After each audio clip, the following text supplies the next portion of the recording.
Bom, Larissa, no programa de hoje nós vamos falar sobre verminoses. A nossa convidada é a professora Evânia Nascimento, que é doutora do curso de enfermagem da FESP e responsável pela disciplina de Educação em Saúde. Professora, muito obrigada pela sua presença. Para começar a nossa conversa, eu gostaria que a senhora me falasse quais são os tipos mais frequentes de verminoses. Então, Luciana, as verminoses mais comuns, que principalmente a infância, nós temos aí a questão da famosa lombriga, né, que é o Ascaris lumbricoides, que é o que mais afetam as crianças, mas os adultos também. Nós temos aí também a giardia, a ameba, a tênia, que principalmente para nós aqui a sólio, que é a proveniente da carne de porco. E também é muito comum na infância o oxiurus.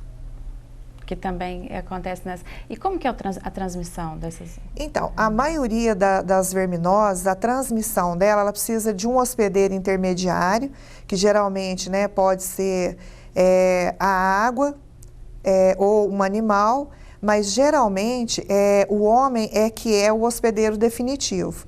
Uma vez esse homem contaminado, o ser humano, e não tendo um ambiente adequado, um saneamento adequado, o que acontece?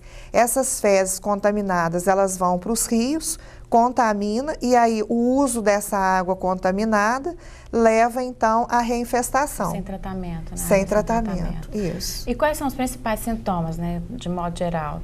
Então, os principais sintomas das verminoses, geralmente ela vai culminar com dores abdominais, a pessoa vai ter períodos de diarreia frequente, anemia, né? Porque algumas das verminoses elas causam anemia.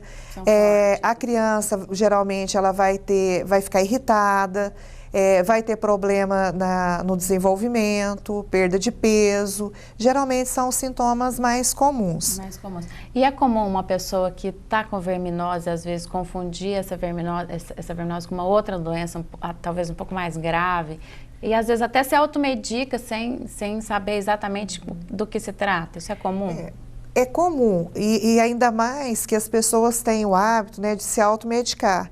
Então, o que a gente preconiza? Hoje, com as unidades de saúde da família, com mais acesso da população à assistência tanto de enfermagem quanto médica, o ideal é a pessoa procurar a orientação.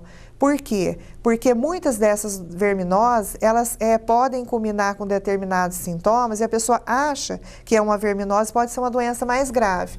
Pode ser uma gastrite, né? Pode ser uma úlcera, pode ser uma doença inflamatória do intestino, então precisa ser investigada. E o contrário também, né? Às vezes a pessoa acha que está com um problema pior, toma um remédio, às vezes, por exemplo, para gastrite, que às vezes é muito comum, né? Professora, e de modo geral, quais são as complicações mais graves que podem acontecer com relação a uma verminose que não é tratada adequadamente? Então, dentre todas as verminoses, a que a gente tem, assim, visto no dia a dia da clínica é a questão da tenise, né? Porque a tênia solium, uma vez que ela infecta o homem, em algumas pessoas o sistema imunológico dela vai reagir e vai dar conta de não ter outras complicações. Mas tem pessoas que isso não acontece.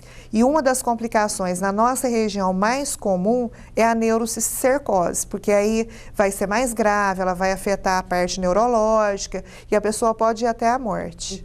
Nossa, que grave.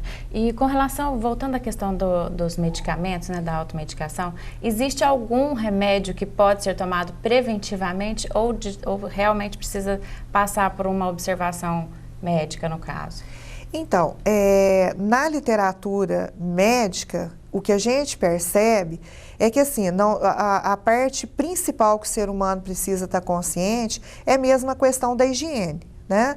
E os gestores municipais, a questão do saneamento básico. Isso é uma coisa extremamente importante. Então, associada à higiene pessoal, né, a lavagem das mãos com frequência, a pessoa que cuida de uma criança, lavar as mãos após trocar uma fralda. Então, esses são os cuidados preventivos. Lavar bem verduras, frutas, legumes, que a gente, principalmente aquilo que você consome cru.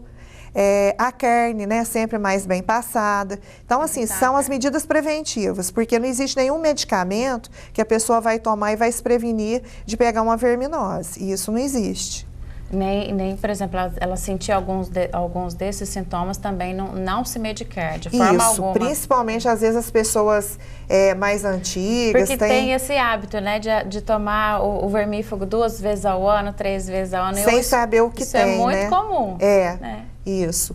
Porque, por que a gente fala isso? Que, por exemplo, na minha vivência, né, na profissão, eu já tive alguns casos no hospital que a mãe, às vezes, dava um determinado vermífugo para a criança e, às vezes, não na dose adequada, e principalmente o Ascaris lumbricoides, o que ele faz? Se a criança estiver muito contaminada, que é a lombriga, se ela tiver com uma grande quantidade desses vermes no intestino, que é onde é o local preferencial, ele vai formar um bolo dentro do intestino da criança. Eu já peguei vários casos disso no hospital, que a criança chega já vomitando fezes. Por quê? Porque aquele bolo, ele vai obstruir o intestino e a criança começa a vomitar fezes.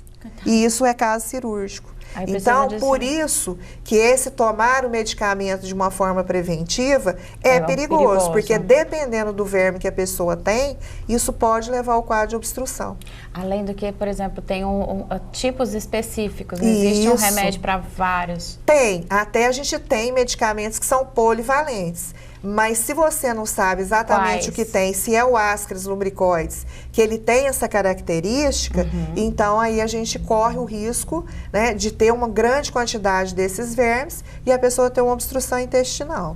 Tá certo, professor. E com relação ao bicho geográfico, como se pega o bicho geográfico? Então, a larva migrans, ela é transmitida, né, pelo cão e pelo gato, pelas fezes.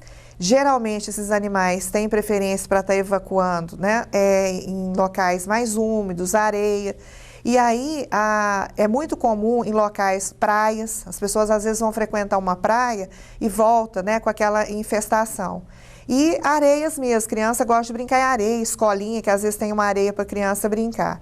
E aí o que acontece? Uma vez o cão ou o gato defecando naquele local, a pessoa vai mexer naquela areia e aí ela pode se infestar com a larva migrans. E é transmitida pela pele? Ou ele vai para a pele? Como que é? Na pessoa entrar em contato com aquela areia úmida, a larva vai picar, né, ali, ela vai penetrar na pele da pessoa e aí é onde por que chama bicho geográfico? Uma vez ela penetrando na derme, ela vai fazendo caminhos, né, ela vai migrando, ela vai andando e aí ela vai criando, né, linhas muito parecidas com as linhas de um mapa. Por isso que a gente, né, muitas das vezes é chamada também como se fosse um mapa, né, a doença. Professor, e como é feito o diagnóstico? Como uma pessoa pode saber exatamente se ela tem ou não algum tipo de verme?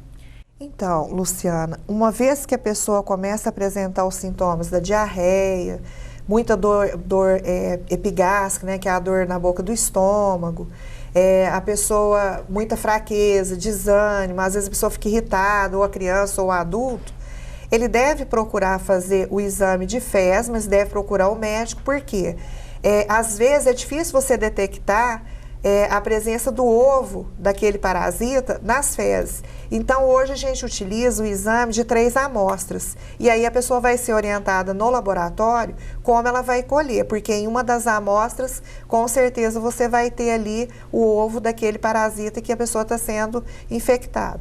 No caso do Oxiurus, que a gente vai perceber? A mãe vai relatar, porque geralmente é mais comum a infestação em crianças, né? Mas às vezes, uma vez dando na criança, todas as pessoas da família acabam sendo infestadas. E aí, pelo próprio relato da mãe, que a criança dorme agitada, coça muito a região do ânus, a gente vai perceber que já é o Oxiurus. E o Oxiurus, da maneira mais correta de se detectar, a mãe, uma vez indo ao médico, ele vai orientar a colocar uma fita transparente próximo da região do ânus da criança. Logo que essa criança dorme, no outro dia ela vai tirar aquela fita, coletar e levar para o laboratório. E aí eles colocam numa lâmina e pelo exame microscópico já vai detectar que é o Oxiurus. Então esse é um pouquinho diferente dos demais. E os demais realmente é na coleta coleta do exame parasitológico de fezes em 3 amostras. E com relação ao tratamento, os tratamentos são muito diferentes entre os tipos de vermes? Geralmente, então, uma vez detectando que tipo de verme que a pessoa tem, aí o médico vai prescrever o vermífugo específico. E às vezes, né, em casos que ele tem vários tipos, pode aparecer mais de um tipo, a gente tem os chamados medicamentos polivalentes. Tá certo, professora. Muito obrigada pela sua entrevista. Larissa, com você.